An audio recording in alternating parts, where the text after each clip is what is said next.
Hello everyone, welcome to Jainik JE study. मेरा नाम है शुभम दुबे। स्वागत है आप सभी का जैनिक जेई स्टडी में। और हम लोग आज अपना एक नया सब्जेक्ट स्टार्ट करने वाले हैं जो कि है इरिगेशन इंजीनियरिंग। ठीक है, तो अभी तक हम लोग क्या किए हैं? अभी तक हम लोग स्ट्रक्चर एनालिसिस खत्म कर लिए हैं, मॉस खत्म कर लिए हैं और अभी अभी हम लोगों ने आरसीसी का जो लेक्चर है वो भी फिनिश कर लिया है। तो आप में से जो भी लोग आज नए जुड़ रहे होंगे, जिन्होंने ये सारे सब्जेक्ट नहीं पढ़े होंगे, वो जा करके प्लेलिस्ट में जा करके ये सारे सब्जेक्ट को पढ़ सकते हैं। ओके, और आज से हम एक नया सब्जेक्ट स्टार्ट करने वाले हैं जो कि है इरिगेशन इंजीनियरिंग। क्लियर है यहां तक? अब देखो इसमें करना क्या है। इरिगेशन इंजीनियरिंग आपका इरिगेशन इंजीनियरिंग, ठीक है। तो सबसे पहले इसका थोड़ा सा इंट्रोडक्शन देख लेते हैं इरिगेशन इंजीनियरिंग का, कि इरिगेशन इंजीनियरिंग से आपके एग्जाम में कितने क्वेश्चंस आते हैं और इरिगेशन इंजीनियरिंग में हमें कौन कौन से टॉपिक्स पढ़ने हैं। ठीक है, तो अगर आप बात करेंगे एसएससी जेई की, एसएससी जेई की अगर बात करेंगे तो एसएससी जेई में इसका उतना ज्यादा वेटेज नहीं रहता है। ठीक है, एसएससी जेई में उतना ज्यादा वेटेज नहीं रहता है इरिगेशन इंजीनियरिंग का। आपको मैक्सिमम 4 to 5 क्वेश्चंस देखने के लिए शायद मिल जाए। ठीक है, और इसके साथ क्या करता है, हाइड्रोलॉजी को मर्ज कर देता है, एक चैप्टर बनाता है हाइड्रोलॉजी और इरिगेशन का। इन दोनों में से मिला करके आपको 4 से 5 नंबर के क्वेश्चन पूछे जाते हैं एसएससी जेई में। लेकिन अगर आप बात करेंगे स्टेट इंजीनियरिंग सर्विसेज की, ठीक है, स्टेट इंजीनियरिंग सर्विसेज की, तो इसमें आपसे पूछा जाता है लगभग आपसे 7 से 8 क्वेश्चन पर्टिकुलर आपका इरिगेशन से ही पूछा जाता है। ठीक है, 7 से 8 नहीं कहते हैं इसे, 6 से 8 बोल सकते हैं। ठीक है, क्योंकि 6 क्वेश्चन तो आपको मिल ही जाते हैं देखने के लिए एसईएस, स्टेट इंजीनियरिंग सर्विसेज के एग्जाम में। और जो बच्चे अगर तैयारी कर रहे होंगे सीजीपीएससी एसईएस की, तो उनके लिए ये वाला जो लेक्चर है वो बहुत फायदेमंद है, क्योंकि आपका सीजीपीएससी एसईएस, ठीक है, अभी छत्तीसगढ़ में एसईएस का एग्जाम होने वाला है, स्टेट इंजीनियरिंग सर्विसेज का एग्जाम होने वाला है।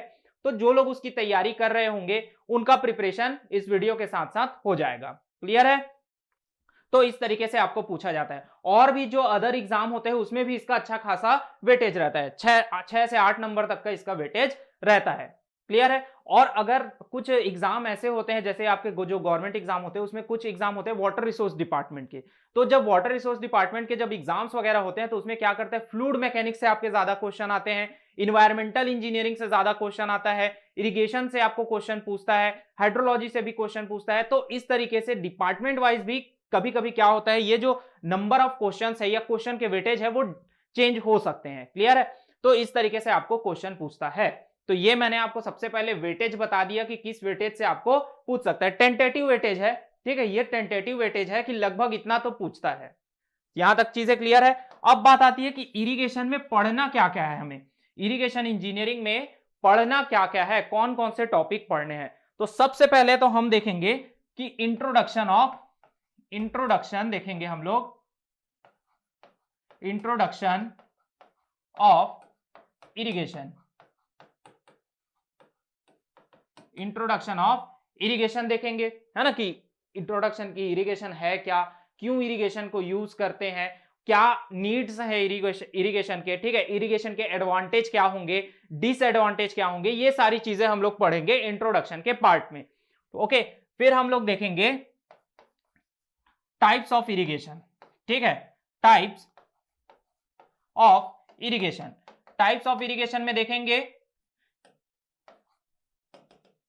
Types of irrigation, types of irrigation में हम लोग देखेंगे कि कौन कौन से मेथड से हम लोग इरिगेशन करते हैं, ठीक है, क्रॉप्स में, और उसकी टेक्निक्स कौन कौन सी है, कितने टाइप्स में बांटा गया है उसे। तो ये सारी चीजें हम लोग इसमें देखेंगे। उसके बाद हम लोग देखेंगे जो अगला टॉपिक होगा हमारा वो होगा soil moisture and plant relationship, soil moisture and plant relationship. Clear है? यहां तक की चीजें हम लोग देखेंगे। फिर नेक्स्ट हम लोग इसमें देखेंगे ये टाइप ऑफ इरिगेशन के अंदर हम लोग सिस्टम ऑफ इरिगेशन को भी समझेंगे कि कौन कौन से सिस्टम से हम लोग इरिगेशन करते हैं, सॉइल मॉइस्चर रिलेशनशिप हम लोग समझेंगे। उसके बाद हम लोग देखेंगे लाइंड कैनल को देखेंगे, लाइन कैनल, या फिर मैं कह सकता हूं कैनल डिजाइनिंग देखेंगे, ठीक है, कैनल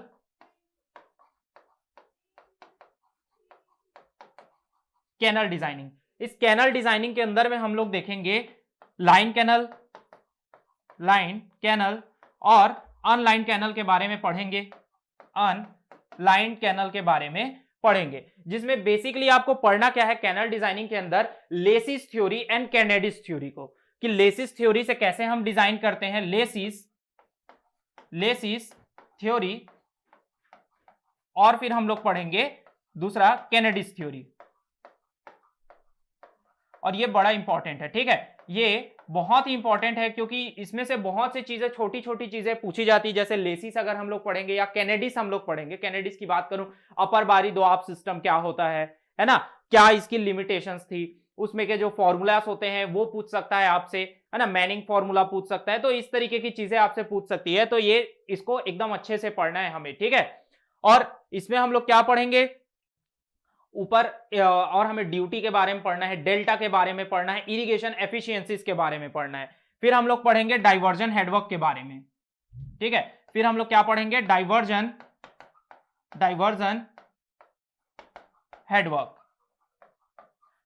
हेडवर्क के बारे में पढ़ेंगे, फिर उसके बाद पढ़ेंगे स्पिलवेज के बारे में, स्पिलवे के बारे में पढ़ेंगे, फिर पढ़ेंगे ग्रेविटी डैम्स और कैनाल रेगुलेटर्स के बारे में पढ़ेंगे, ठीक है, कैनाल रेगुलेटर्स। तो इतनी सारी चीज, अच्छा एक चीज और बच जाता है हमारा, क्रॉस ड्रेनेज सिस्टम।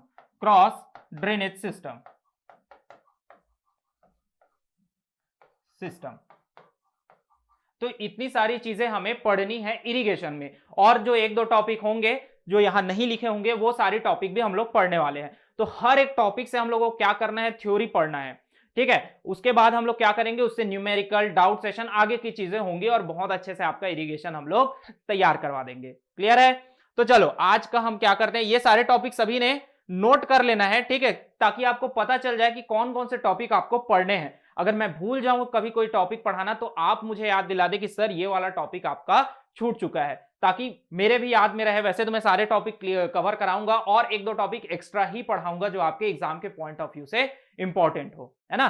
चलो तो आज हम लोग स्टार्ट करते हैं इंट्रोडक्शन ऑफ इरिगेशन से, कि इरिगेशन होता क्या है एक्चुअली में, क्या नीड पड़ी कि इरिगेशन हमें करना पड़ा।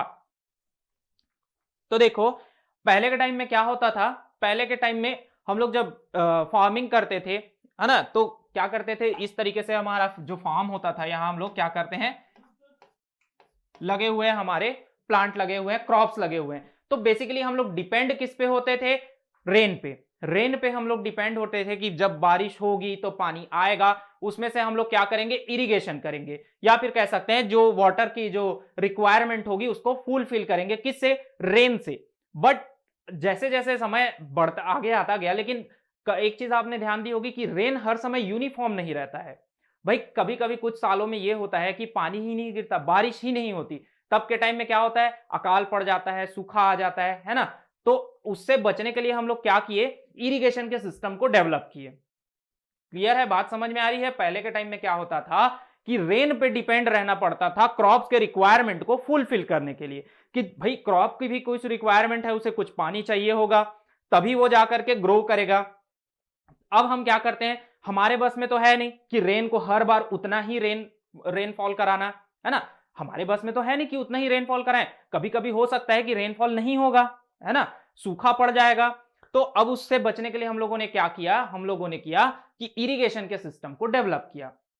ओके, अब इरिगेशन का सिस्टम डेवलप करना मतलब क्या, जब आपका रेनफॉल ज्यादा हुआ, आपने क्या किया, पानी को जमा कर लिया। अब उस पानी को आपने क्या किया, आर्टिफिशियली यूज किया, ठीक है, आर्टिफिशियली आपने क्या किया, वाटर के रिक्वायरमेंट को फुलफिल किया, ठीक है, आर्टिफिशियली उसे सप्लाई किया, जितना वाटर का रिक्वायरमेंट था उतना आपने सप्लाई कर दिया। यही क्या है, इरिगेशन है। अगर इसके डेफिनेशन की मैं बात करूं, अगर मैं इरिगेशन के डेफिनेशन की बात करूं, नोट करते जाएंगे सभी कोई।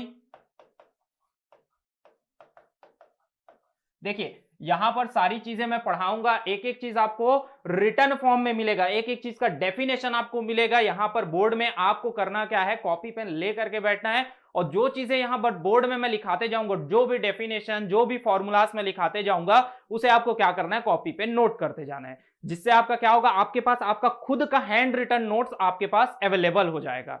ओके, तो ये पीडीएफ, ये सारी चीजें भेज दीजिए, ये वाली चीजें नहीं करेगा कोई, क्योंकि जो जो चीज मैं यहां लिखवा रहा हूं वही चीज पीडीएफ में रहेगी, है ना। तो आपको करना क्या है, वीडियो को देखते हुए अपना हैंड रिटन नोट्स बनाते जाना है। जो हैंड रिटन नोट्स होता है वो ज्यादा इफेक्टिव होता है पीडीएफ वगैरह से, क्योंकि हैंड रिटन नोट्स आपने लिखा है, आप अपने तरीके से उसे लिख सकते हैं और एग्जाम के टाइम में यही चीज काम आती है। ओके, चलो, तो इरिगेशन का अगर डेफिनेशन लिखेंगे तो क्या आएगा यहां पर, it is the artificial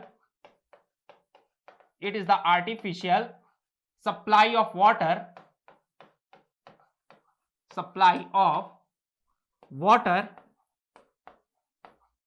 as per crop requirement। ठीक है, क्रॉप के रिक्वायरमेंट के अनुसार उसे आर्टिफिशियली पानी प्रोवाइड करना, आर्टिफिशियली वाटर प्रोवाइड करना ही क्या है, हमारा इरिगेशन कहलाता है। समझ में आया यहां तक का चीज। अब देखो, अब क्या है, अब ये तो पता चल गया कि ये इरिगेशन ऐसा होता है। अब नेसेसिटी क्या है, क्या क्या नेसेसिटीज है, क्या क्या जरूरतें हैं जिसके कारण हमें इरिगेशन करना पड़ता है, आर्टिफिशियल सप्लाई ऑफ वाटर करना पड़ता है, उन चीजों के बारे में हमें देखना है। तो ये समझ में आया, artificial supply of water as per crop requirement को ही हम क्या बोलते हैं, इरिगेशन बोलते हैं। क्लियर है? चलो,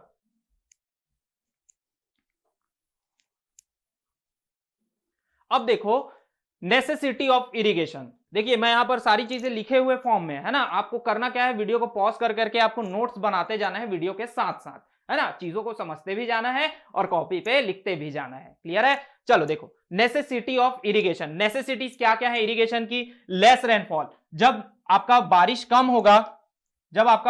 होगा, ऐसे टाइम में आपको क्या चीज काम आएगा, इरिगेशन काम आएगा, जिससे आप क्या करेंगे, जो क्रॉप की रिक्वायरमेंट होगी, जितने वाटर की रिक्वायरमेंट होगी, उसे आप फुलफिल कर सकते हैं। ओके, ये सारी चीजों को मैं ब्रीफ में भी समझाने वाला हूं, ठीक है, टेंशन नहीं लेना है, सारी चीजों को ब्रीफ में भी मैं समझाने वाला हूं। अभी बस इसे देखते जाइए कि कौन कौन सी नेसेसिटीज है, पॉइंट्स को देखिए, है ना।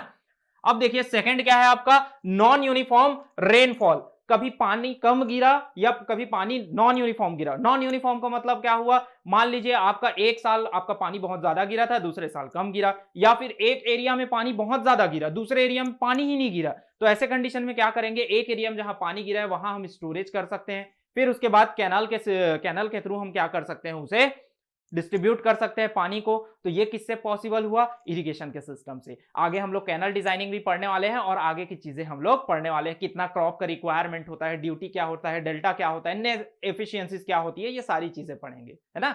देखिए थर्ड क्या है, growing a number of crops during a year. आप क्या कर सकते हैं, आप जब आपके पास पानी अवेलेबल होगा, इरिगेशन अवेलेबल होगा, तो आप एक से ज्यादा क्रॉप्स ग्रो कर सकते हैं, है ना। अभी क्या है, आपके पास पानी लिमिटेड है, बारिश होगी तभी आपका, जब अगर इरिगेशन नहीं होता तो बारिश होती तभी आप क्या करते, ग्रो करते क्रॉप को। लेकिन अभी आपके पास पूरे साल पानी है, तो आप क्या कर सकते हो, पूरे साल आप नंबर ऑफ क्रॉप्स ग्रो कर सकते हो, ठीक है। जैसा क्लाइमेट कंडीशन होगा, जैसा रिक्वायरमेंट होगा, उसके हिसाब से आप क्या कर सकते हो, क्रॉप को ग्रो कर सकते हो, है ना।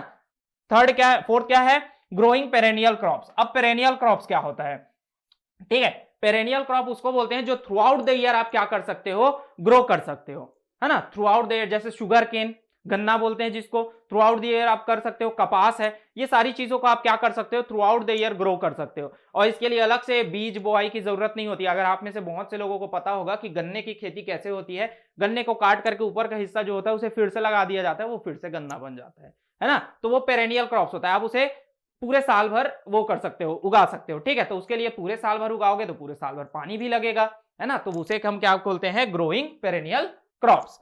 फिर क्या आता है, commercial crop with additional water.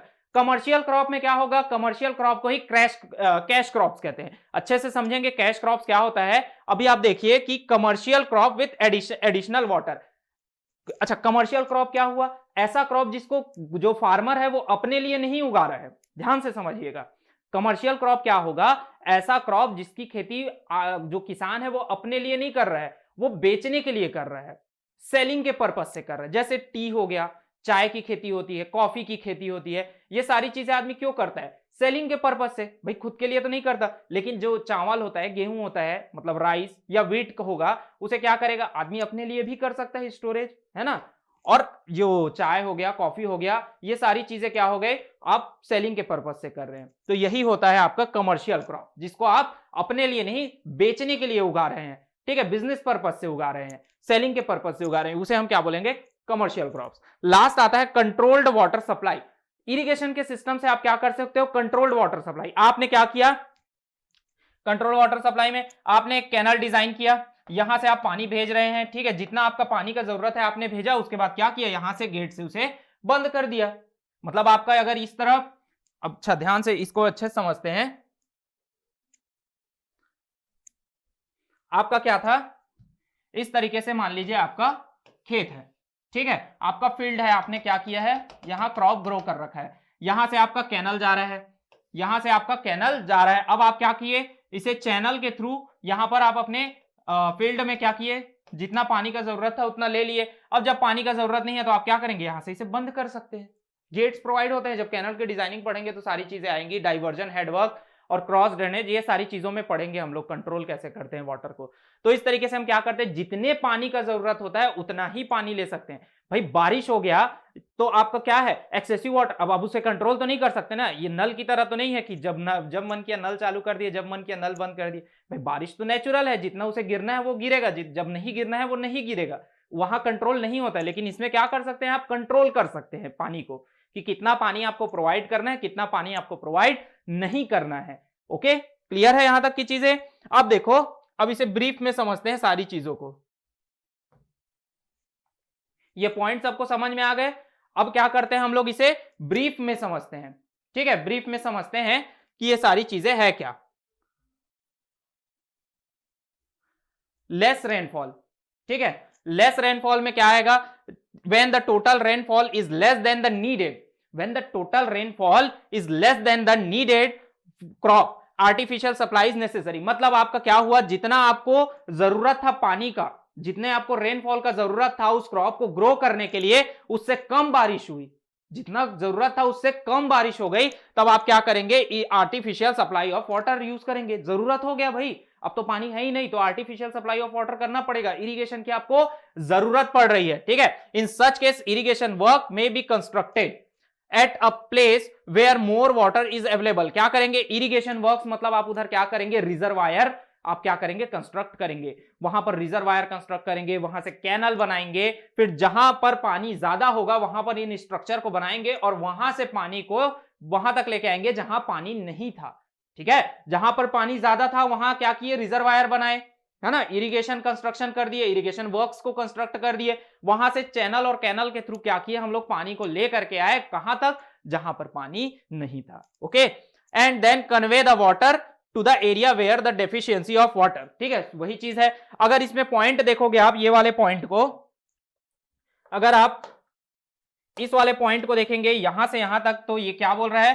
Rajasthan canal is one such example, it convey the water to the arid zone. Arid zone मतलब सूखा, सूखा एरिया, ठीक है, arid zone of Rajasthan where the annual rainfall is hardly 10 मतलब annual rainfall is hardly 100 to 200 mm। Rajasthan में बनाया गया canal इसका एग्जाम्पल है, ठीक है। वहां क्या करते हैं? जहां पर पानी अवेलेबल है वहां से क्या करते हैं? एरिड रीजन, जहां सूखा रीजन है, जहां बारिश कम होती है, वहां तक क्या करते हैं? पानी को कन्वे करते हैं कैनल्स के थ्रू। ठीक उसी तरीके से हम लोग इरिगेशन को यूज करते हैं लेस रेनफॉल के केस में। ओके, समझ में आया लेस रेनफॉल का केस? आगे बढ़े, चलो। ओके, एक केस और देखते हैं आज का, एक केस और देख लेते हैं आज का, उसके बाद क्या करेंगे? एक दो केसेस और देखते हैं, फिर बाकी के जो केसेस होंगे उसे नेक्स्ट वीडियो में देखेंगे, ठीक है, वहां से हम लोग कंटिन्यू करेंगे। चलो नेक्स्ट केस देखते हैं, non uniform rainfall. Non uniform rainfall में क्या कहना चाह रहा है? The rainfall in particular area, the rainfall in particular area may not be uniform over the crop period during the early period of the crops। क्या किया कि अब नॉन यूनिफॉर्म रेनफॉल क्या होता है कि भाई जब आपको पानी अपने क्रॉप का जस्ट बीज किया है, ठीक है, उस समय पानी गिर गया, समझिएगा, जब आपने क्रॉप की बुआई की है, बीज डाला है, उस समय पानी गिर गया। अब उसके बाद पूरे उसके बाद जब उस क्रॉप को ग्रो करने की जरूरत थी उस समय पानी नहीं गिरा, है ना। नॉन यूनिफॉर्म रेनफॉल मतलब लेस रेनफॉल मतलब पानी एकदम ही कम गिरा, एकदम ही कम गिरा। नॉन यूनिफॉर्म रेनफॉल में क्या हुआ, या तो एक जगह पानी गिरा दूसरे जगह नहीं गिरा, या फिर क्या बोल सकते हैं दूसरा एग्जांपल कि जब बुआई का टाइम था उस समय तो अच्छा बारिश हुआ, लेकिन जब उसे ग्रो करना था उस समय बारिश ही नहीं हुआ, पानी ही नहीं गिरा। तब के केस में क्या करेंगे हम लोग, तब के केस में भी हमें इरिगेशन का जरूरत पड़ेगा, ठीक है। तो ये जो पॉइंट्स है, ये जो पॉइंट्स है इसे आप क्या कर सकते हो, नोट कर सकते हो, ठीक है। ये सारे इतने बड़े बड़े पॉइंट्स है, इसे आप नोट कर सकते हो। मेन काम है आपका इसे समझना, ठीक है। इन चीजों को समझना आपका मेन काम है। बाकी ये पॉइंट्स मैंने आपके लिए लिखा दिए हैं ताकि आपका नोट्स भी अच्छे से प्रिपेयर होता रहे, ताकि आपको ये ना लगे कि मैं कुछ चीजें छोड़ रहा हूं, है ना। बाकी तो आपको जस्ट आप इसे देखोगे और जो चीजें मैं समझा रहा हूं उसे कैचअप करते जाओगे ना माइंड में, तो आपको एकदम अच्छे से समझ में आ जाएगा, ठीक है। इरिगेशन बहुत इंटरेस्टिंग टॉपिक है। इंटरेस्टिंग इसलिए तो क्योंकि आपने जो गांव वगैरह आप घूमने जाते होंगे, सभी जाते हैं, है ना, तो आप लोग देखे ही होंगे, तो ये सारी चीजें क्या है, इंटरेस्टिंग होते जाएंगे। आपकी इमेजिनेशन आपको आते जाएगा कि हाँ हमने ये चीजें देखा है, हमने ये चीजें सुना है, तो थोड़ा सा इंटरेस्टिंग टॉपिक बन जाता है आपका इरिगेशन का। क्लियर है। चलिए नेक्स्ट देखते हैं हम लोग, growing a number of crop during a year. क्या बोल रहा है, the rainfall is an area, ठीक है, the rainfall in an area may be sufficient to raise only one type of crop during the rainy season. जैसे kharif crop क्या होता है कि आपने जब रेन पे ही डिपेंड रहता है ना, जो अगर आप रेन पे ही डिपेंड है कि पानी गिरेगा तभी मैं खेती करूंगा, तभी मैं इरिगेशन करूंगा, सॉरी तभी मैं क्या करूंगा, क्रॉप ग्रो करूंगा, तो आप क्या कर सकते हैं, सिर्फ एक ही टाइप के क्रॉप को उगा सकते हैं जो उस समय आप करेंगे। लेकिन अगर आपके पास पूरे साल आपके पास रहेगा, वाटर अवेलेबल रहेगा इरिगेशन के लिए, तो आप क्या कर सकते हैं, नंबर ऑफ क्रॉप ग्रो कर सकते हैं थ्रू आउट द ईयर। आप क्या कर सकते हैं, अलग अलग तरीके के, एक बार क्या किया, बारिश के मौसम में आपने एक तरीके का क्रॉप लगा दिया, फिर जब बारिश चली गई तो दूसरे तरीके का क्रॉप लगा दिया, तो एक से ज्यादा क्रॉप आप क्या कर सकते हो, ग्रो कर सकते हो, अगर आपके पास इरिगेशन सिस्टम है तो। ओके, एक लास्ट टॉपिक आज का देख लेते हैं। ओके, ग्रोइंग पेरेनियल क्रॉप, इसको समझ लेते हैं, उसके बाद बाकी की चीजों को हम लोग नेक्स्ट वीडियो में कंटिन्यू करेंगे, ठीक है। बाकी जो चीजें बच जाती है उसे हम क्या करेंगे, नेक्स्ट वीडियो में कंटिन्यू करते हैं। क्लियर है यहां तक की चीजें। अब देखो, growing perennial crop, growing perennial crop में क्या बोल रहा है, perennial crop such as sugar cane, sugar cane का मतलब होता है गन्ना, ठीक है, शुगर केन का मतलब होता है गन्ना, समझ में आया। ETC which need water throughout the year can be raised only through the provision of irrigation facilities in the area।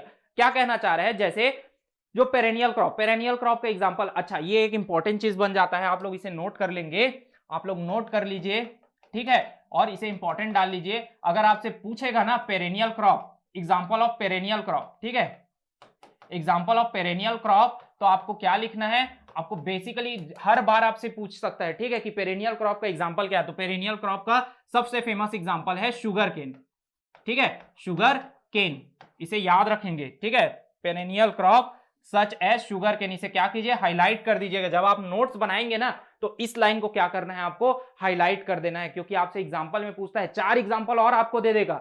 Okay, just famous, सबसे फेमस एग्जांपल है शुगर केन पेरेनियल क्रॉप का। ओके, और भी होते हैं लेकिन फेमस एग्जांपल यही है। तो क्या करता है, ये आपसे क्वेश्चन में पूछेगा कि पेरेनियल क्रॉप का एग्जांपल बताओ, कौन सा, आपको 4 ऑप्शन दिए रहेगा, वो कहेगा कौन सा ऑप्शन जो है वो पेरेनियल क्रॉप का एग्जांपल है। तो आपको याद होना चाहिए कि शुगर केन यानी गन्ना पेरेनियल क्रॉप होता है, जिसे थ्रू आउट द ईयर पानी की जरूरत होती है, और वो आप कैसे फुलफिल कर सकते हैं, इरिगेशन सिस्टम से। अगर आपके पास इरिगेशन का फैसिलिटी होगा, ठीक है, तभी आप क्या कर सकते हैं, उसे फुलफिल कर सकते हैं। ओके, यहां तक की चीजें क्लियर हुई, यहां तक की चीजें सबको समझ में आई। तो देखो आज क्या क्या चीजें हम लोगों ने पढ़ी है। आज की इस वीडियो में हम लोगों ने देखा कि कितने नंबर का आपका एग्जाम में आता है, ये सारी चीजें डिस्कस की, कौन कौन से टॉपिक आपके इंपॉर्टेंट है ये चीजें डिस्कस की है। फिर हम लोगों ने देखा कि इरिगेशन बोलते किसको है, ठीक है, एक बार जस्ट मैं क्विक रिवाइज कर रहा हूं, आप भी उसे रिवाइज करते जाइए, मेरे साथ साथ रिवाइज करते जाएंगे। इरिगेशन क्या होता है, artificial supply of water as per crop requirement, artificial तरीके से वाटर की सप्लाई करना क्रॉप के ग्रोथ के लिए, जितना उसका रिक्वायरमेंट होता है उसे ही हम क्या बोलते हैं, इरिगेशन कहते हैं। क्लियर है।